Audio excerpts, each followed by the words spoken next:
பெண் குழந்தைகள் வச்சிருக்கிற அம்மாக்களுக்கு குழந்தை வந்து 10 வயசை தொடும் பொழுது எப்படி நான் வந்து அவளுக்கு இதெல்லாம் சொல்றது, அவ பயந்துக்குவாளோ, இல்ல வந்து எனக்கே வந்து ஷையா இருக்கே, எப்படி அந்த குழந்தைக்கு இதெல்லாம் நான் புரிய வைப்பேன் அப்படிங்கிற தயக்கமும் நிறைய இருக்கலாம். உங்க வீட்டு இளவரசியை கூப்பிடுங்க, அவங்க கிட்ட நம்மளே பேசிக்கலாம். கண்ணா, நல்லா இருக்கீங்களா? இப்போ டீனேஜர் தொட போறீங்க, 10 வயசு முடிஞ்சிருச்சு, உங்களுக்கு வளர ஆரம்பிச்சிட்டீங்க.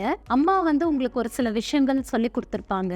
மென்சஸ்னா எப்படி வரும், இந்த சைக்கிளிக்கல் பீரியட்ஸ் எல்லாம் எப்படி இருக்கும்னு உங்களோட ஃப்ரெண்ட்ஸ் கூட உங்ககிட்ட வந்து சிலது சொல்லியிருப்பாங்க. நீங்க கூட சில யூடியூபோ இல்ல கூகுளோ பார்த்துட்டு இது என்ன ஏதுன்னு கியூரியஸா இருப்பீங்க. அதை பத்தி என்னங்கிறத வந்து இன்னைக்கு நான் சொல்றேன். அதுக்கு மேல சந்தேகங்கள் இருந்ததுன்னா நீங்க அம்மா கிட்ட கேட்கலாம், இல்ல உங்களுடைய டாக்டர் கிட்ட கூட செக் பண்ணிக்கலாம். ஓகேவா? நீங்க ரெடியா? இப்ப நீங்க பிறந்தப்போ உங்களோட போட்டோ பார்த்திருக்கீங்களா? உங்களோட ட்ரெஸ் எல்லாம் பார்த்திருக்கீங்களா? நல்லா எத்தனை குட்டி குட்டியா இருந்திருக்கும் இல்லையா? அந்த மாதிரி சைஸ்ல இருந்த நீங்க இப்ப வளர்ந்து பெரிய ட்ரெஸ் போட்டுக்கிறீங்க. நெக்ஸ்ட் பர்த்டேக்கு எனக்கு என்ன கிஃப்ட் வேணும், நான் பெருசானா என்ன ஆகணும், இந்த மாதிரி நிறைய கனவுகளோட இருக்கீங்க இல்லையா? ஸோ நீங்க எப்படி வந்து அடுத்த பர்த்டேக்கு கிஃப்ட் வேணும்னு கேட்குறீங்களோ, அந்த வளர்ச்சியை எப்படி அந்த பாசிட்டிவ் ஆஸ்பெக்ட்ல அக்செப்ட் பண்ணிக்கிட்டீங்களோ, அதே மாதிரி உங்களுடைய பாடி வந்து க்ரோ ஆகுது இல்லையா, அதையும் நீங்க அக்செப்ட் பண்ண கத்துக்கணும். அதுக்கு பயப்பட தேவையில்லை, அருவருக்கவும் தேவையில்லை. இப்போ பெண் குழந்தை அப்படின்னா ஒரு சில ஸ்பெஷாலிட்டி இருக்கு, ஸ்பெஷல் ஃபீச்சர்ஸ்னே சொல்லலாம். அதாவது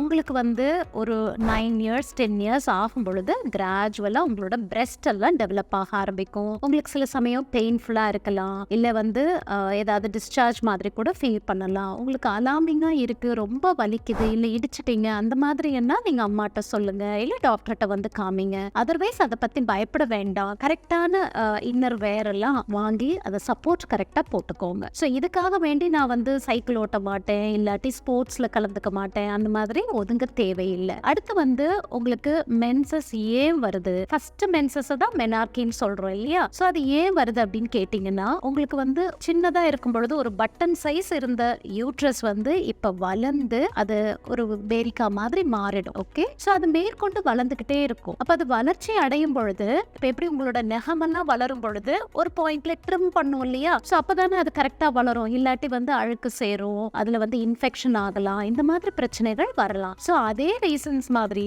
அந்த காரணங்கள்னால உங்க யூட்ரஸ்ல வந்து ஸ்டிமுலேஷனால ஓவரியில இருக்கக்கூடிய ஹார்மோன் ஸ்டிமுலேட் பண்ணும் பொழுது என்ன ஆகும், அந்த லைனிங் பில்டப் ஆகிக்கிட்டே இருக்கும். ஸோ அது வந்து பேபி வர்றதுக்காக நம்ம காட் வந்து நம்மளுக்கு கொடுத்துருக்கக்கூடிய ஒரு ஸ்பெஷல் ஆர்கன் தான் அந்த யூட்ரஸ். சப்போஸ் பேபி உருவாகல, அது ஒரு ஏஜுக்கு அப்புறம் தான் பேபியை தாங்குற சக்தி அந்த யூட்ரஸ்க்கு வரும். ஆனா எப்படி நீங்க எக்ஸாம்னா ரிவிஷன்ஸ் கொடுப்பாங்க, ஒரு காம்படிஷனுக்கு போறீங்கன்னா எப்படி நீங்க வந்து ஸ்போர்ட்ஸ்ல எல்லாம் திரும்ப திரும்ப ப்ராக்டிஸ் பண்ணிக்கிட்டே இருப்பீங்க, அதே மாதிரி இந்த யூட்ரஸும் ப்ராக்டிஸ் பண்ணிக்கிட்டே இருக்கும். சோ அந்த பிராக்டிஸ் செஷன் ஆரம்பிக்கிற ஃபர்ஸ்ட் செஷனுக்கு பேரு தான் menarche. And every practice session தான் உங்களோட மென்சஸ். சோ எவ்ரி மந்த் வந்து அந்த லைனிங் பில்டப் ஆகும் பொழுது அது வந்து பேபி உருவாகாதப்போ அது ஷெட் ஆயிட்டு பீரியட்ஸா வெளியேறி போயிருது. சோ இது வந்து ஒரு கிளென்சிங் மெக்கானிசம் தான். ஒரு மைல்டா ஒரு ஒயிட் டிஸ்சார்ஜ் வர்றதும் கூட கிளென்சிங் மெக்கானிசம். அந்த கர்ப்பப்பை லைனிங் தடிமன் ஆகும் பொழுது அதுல ரத்த ஓட்டம் எல்லாம் நல்லா இருக்கும். சோ அதெல்லாம் சேர்ந்து ஷெட் ஆகும் பொழுது உங்களுக்கு பிளட்டோட கலந்து வரும். அது வந்து கெட்ட பிளட்,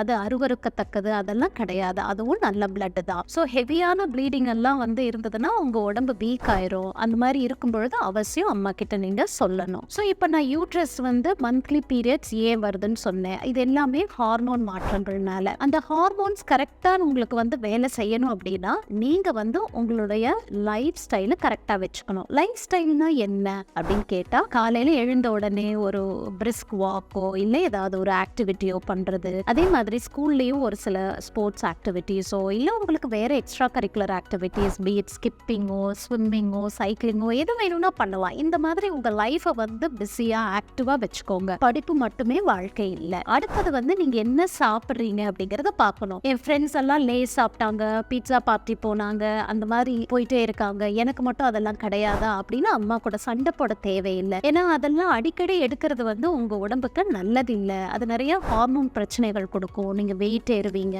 உங்களுடைய ஃபேஸ்ல நிறைய பிம்பிள்ஸ் எல்லாம் வர ஆரம்பிக்கும். இது எல்லாமே ஹார்மோன் மாற்றங்கள்னால தான். ஸோ உங்க ஹார்மோன்ஸ் எப்படினாலும் மாற்றங்கள் வர்றதுனால இதெல்லாம் மைல்டா வந்துட்டு போகும். பட் நீங்க வந்து அதை குழப்பி விடுற மாதிரி உங்க டயட்டை வந்து அப்நார்மலா எடுத்தீங்கன்னா இதெல்லாம் ரொம்ப சிவியரா வரும். அப்புறம் வந்து நீங்களே எனக்கு வெயிட் குறைக்க முடியல, இல்ல எனக்கு நிறைய பிம்பிள்ஸ் இருக்கு, ஸ்கார் இருக்குது, நிறைய ஹேர் இருக்குது, எனக்கு கஷ்டமா இருக்கு, என்னால வந்து இந்த ட்ரெஸ் போட முடியல, இந்த மாதிரி வந்து எக்ஸ்போஸ் பண்ண முடியல, மேக்கப் போட முடியல, இந்த மாதிரி எல்லாம் வந்து அப்செட் ஆகிறதுக்கு வாய்ப்புண்டு. ஸோ உங்களுக்கு வந்து எல்லாமே ஒரு பேக்கேஜ் தான். நீங்க வந்து ஆரோக்கியமான உணவு எடுத்துக்கிட்டீங்கன்னா நல்ல லைஃப் ஸ்டைலு, இல்ல நான் வந்து நாக்குக்கு தான் நான் பார்ப்பேன், டேஸ்டியா தான் எனக்கு வேணும் அப்படின்னு எடுத்துக்கிட்டீங்கன்னா அப்புறம் அதுலயும் வந்து சில பிரச்சனைகள் வரும். அதை நீங்க அக்செப்ட் பண்ணிக்கணும். ஓகே, ஸோ அதை அக்செப்ட் பண்ணிக்கணும் அப்படிங்கிறது தீர்வு இல்லை. அதனால அம்மா சொல்ற மாதிரி கொஞ்சம் நட்ஸு, சீட்ஸு, வெஜிடபிள்ஸு, ஃப்ரூட்ஸு இதெல்லாம் உங்களோட இதில் நிறைய இருக்கிற மாதிரி பார்த்துக்கோங்க. உங்க ஆசைக்கு என்னைக்காவது ஒரு நாள் ஜங்க் எடுத்துக்கலாம். பட் எவ்ரிடே நான் சுகர் கண்டென்ட் இருக்கிற பீவரேஜஸ், கேன்ட் ட்ரிங்க்ஸ் தான் குடிப்பேன், நான் எவ்ரிடே இந்த மாதிரி பேக்கரி ஐட்டம்ஸ் தான் சாப்பிடுவேன், ஆயிலி ஐட்டம்ஸ் தான் சாப்பிடுவேன் அப்படிங்கிறது நல்லதில்லை இல்லைங்களா? அது மாதிரி இல்லாத மாதிரி பார்த்துக்கணும். ஓகே, அடுத்தது வந்து மொபைல் வந்து நிறைய பார்த்துட்டே இருக்கும் பொழுது அந்த ஃபிளாஷ் லைட்ஸ்னால உங்களோட பிரெயின்ல நிறைய மாற்றங்கள் இருக்கும். அதுவும் வந்து உங்களோட தூக்கத்தை கெடுக்கலாம். ஸோ உங்களுக்கு வந்து அப்நார்மலா அந்த பிரெயின் ஆக்டிவேஷன்ஸ் இருக்கும் பொழுது அகெயின் அது உங்க பாடியில நிறைய தேவையில்லாத குழப்பங்களை உருவாக்கும். ஸோ எதுவுமே அளவா இருக்கிற மாதிரி பார்த்துக்கோங்க. ஸோ இப்போ வந்து எப்படி நீங்க உங்க லைஃப் ஸ்டைலை பார்த்துக்கணும்னு சொன்னேன். இந்த யூட்ரஸ் வந்து எதனால மென்சஸ் வருதுன்னு சொன்னேன். ஸோ இதை எப்படி நீங்க சமாளிக்கலாம் அப்படின்னு கேட்டா, மோஸ்ட்லி உங்களுக்கு வந்து ஒரு 12 இருந்து 14 வயசு ஆகும் பொழுது இந்த மென்சஸ் ஆர் மெனார்கி அப்படிங்கிறது வரும். உங்களோட பியர் குரூப்ல பாத்தீங்கன்னா ஒரு சில குழந்தைங்களுக்கு முன்னாடி வரலாம், ஒரு சில குழந்தைங்களுக்கு லேட்டா வரலாம். ஸோ இதை வந்து நீங்க வந்து எப்படி டிஸ்கஸ் பண்றது, ஷையா இருக்கே அப்படின்லாம் கவலைப்பட தேவையில்லை. எல்லாரும் ஒரு நாள் இதை ஃபேஸ் பண்ண வேண்டியதுதான். அதனால வந்து இது ஒரு பிசியாலஜி அப்படிங்கறத புரிஞ்சுக்கோங்க. ஸோ உங்களுக்கு வந்து இந்த இனிஷியல் பீரியட்ஸ்ல, அதாவது மெனார்கி வந்து ஃபர்ஸ்ட் ஃபியூ பீரியட்ஸ் பாத்தீங்கன்னா அன்பிரடிக்டபிளா இருக்கும், பெயின்லெஸ்ஸா கூட இருக்கும். அப்போ உங்களுக்கு எப்போ வரும்னே தெரியாது. அதனால எப்பயுமே உங்களுடைய பேக்ல வந்து ஒரு ஃபியூ நாப்கின்ஸ் அந்த மாதிரி இருக்கிற மாதிரி பார்த்துக்கோங்க. ஸோ அது உங்களுக்கும் உதவும், உங்களோட ஃப்ரெண்ட்ஸுக்கும் உதவலாம். அண்ட் நாப்கின்ஸை பொறுத்த வரைக்கும் எவ்ரி 4 to 5 hours அதை சேஞ்ச் பண்ணிக்கணும், நல்ல சுத்தமாக வச்சுக்கணும், பெரினியல் ஹைஜீன் மெயின்டைன் பண்ணணும் அப்படிங்கிறத புரிஞ்சுக்கோங்க. டியோட்ரன்ஸ் அந்த மாதிரி கெமிக்கல் ஐட்டம்ஸ் ரொம்ப போகக்கூடாது, யூஸ் பண்ணாதீங்க.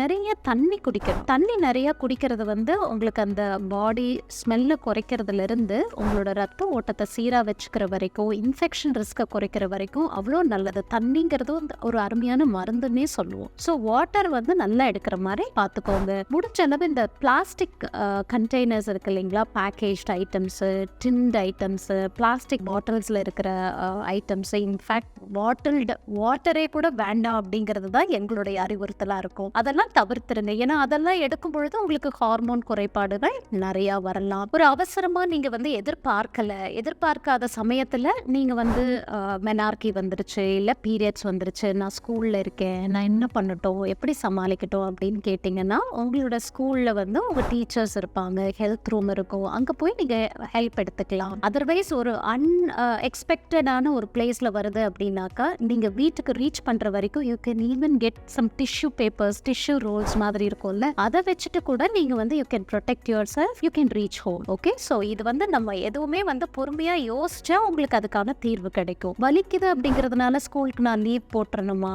நான் வந்து எதுவுமே கலந்துக்க கூடாதா அப்படின்னா கிடையாது. தாராளமாக நீங்கள் நார்மல் லைஃப்பை வந்து லீட் பண்ணலாம். ஸோ சிம்பிள் பெயின் கில்லர்ஸ் தேவைன்னா நீங்கள் டாக்டருடைய அறிவுறுத்தலின்படி எடுத்துக்கலாம். இல்லாட்டி வந்து கொஞ்சம் வார்ம் மசாஜ், ஹாட் வாட்டர் ஊற்றணும், இதெல்லாம் கொடுக்கலாம். பீரியட்ஸ் வந்தாலும் ஒரு ஜென்டலாக ஒரு ஃபிசிக்கல் ஆக்டிவிட்டி பண்ணும் பொழுது என்டார்ஃபின்ங்கிற ஹார்மோன்லாம் நல்லா சுரக்கும். அதை வந்து உங்களை பிரிஸ்காக வச்சுக்கிறதுக்கு ஹெல்ப் பண்ணும். ஸோ அம்மா கொடுக்குற ஆரோக்கியமான உணவுகள் எடுத்துக்கும் பொழுது உங்களுக்கு அனீமிக் ஆக மாட்டீங்க. ஸோ உங்களுக்கு வந்து அந்த பீரியட்ஸ் பெயின், பீரியட்ஸ் ஃப்ளோ இதெல்லாம் கரெக்டாக மேனேஜ் பண்ணிக்கிறதுக்கு உதவியாக இருக்கும். உங்களுக்கு சப்போஸ் பீரியட்ஸ் ஃப்ளோ வந்து ஹெவியாக இருக்குது, கட்டியாக போகுது அப்படின்னாலோ, இல்லை வலி அதிகமாக இருக்குது அப்படின்னாலோ, இது வந்து அப்படித்தான் இருக்கும் அப்படின்னு இருக்கக்கூடாது. நீங்கள் வந்து கைனகாலஜிஸ்ட்டை கன்சல்ட் பண்ணணும். ரொட்டீனாக உங்களுக்கு இந்த மென்ஸ்ட்ரல் சைக்கிள்ஸு, பீரியட்ஸை வந்து இப்படி தான் மேனேஜ் பண்ணணும். ஆனால் உங்களுக்கு வலி அதிகமாக இருக்குது, இல்லை பீரியட்ஸ் வந்து ஹெவியாக போகுது, பேட்ஸ் வந்து 2-3 பேடு வச்சா கூட வந்து சோக் ஆயிடுது, இந்த மாதிரிலாம் இருந்தது அப்படின்னா அது நார்மல் இல்லை. அப்போ வந்து நீங்கள் அவசியம் அம்மாட்ட சொல்லிட்டு நீங்கள் கைனகாலஜிஸ்ட்டை கன்சல்ட் பண்ணி உங்களுக்கான ஹெல்ப் என்னமோ அதை அவசியம் எடுத்துக்கணும்.